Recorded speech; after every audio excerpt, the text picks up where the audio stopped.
নতুন দি, বিকেলে একবার আসতে পারবে গো? না না, ওই চাট বানাবো বলেই ডাকছি।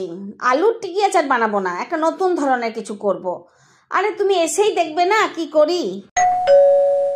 কে রে? ও মা, নতুন দি এসেছে।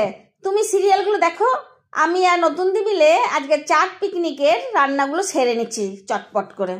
ও নতুন দি, এই মুগ ডালগুলো ভিজিয়ে রেখেছি, একটু বেটে নাও তো। আরে তুমি বেটে দাও না, আমার মাথায় একটা বুদ্ধি আছে, সেটা বানিয়ে আজকে ভিডিওটা করব, তুমি এত চিন্তা করো না। আমার চটজলদি রান্নাঘরে কি রান্না করছি সেটা তুমি দেখো।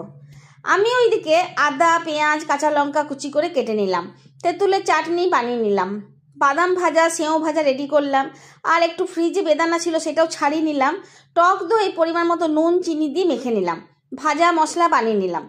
নতুন দি, ও নতুন দি, তোমার বাটা হলো? হ্যাঁ রে পিউ, হয়েছে। এবারে কি করবি, এগুলোর সাথে সব মেখে দিবি নাকি? আরে না না, মেখে দিলে বন্ধুরা দেখবে আমার ভিডিওটা, দেখো না কি মজার কাণ্ড করছি। কড়াই মুগ ডাল দিয়ে ধনে গুঁড়ো, জিরে গুঁড়ো, পরিমাণ মতো নুন, চিনি আর হিং ফোড়ন দিয়ে খানিকটা নেড়ে নিলাম। এবার হাতে তেল নিয়ে মুগ ডালগুলো ভালো করে মেখে গোল গোল পাকিয়ে চ্যাপটা করে তাওয়াতে ভেজে নিলাম। বাবা পিউ, বেশ হলো তো, একটা দিবি, শুধু মুখে খেতাম। দাঁড়াও নতুন দি, এবার প্লেটে যখন সাজিয়ে দেব তখন আরও টেস্টি লাগবে, দেখো কেমন করে সাজাই।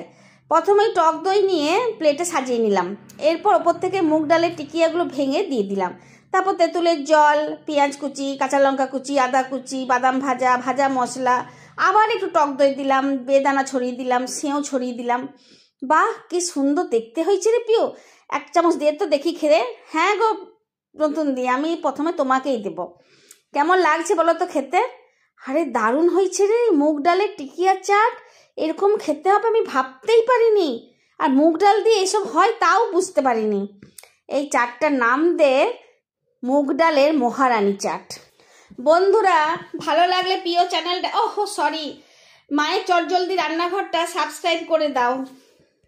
টাটা, তাহলে আজকে আমি যাই। এই পিও, আমিও আসছি। বন্ধুরা, আবার তোমাদের সাথে দেখা হবে আমার প্রিয় চ্যানেলের মাধ্যমে।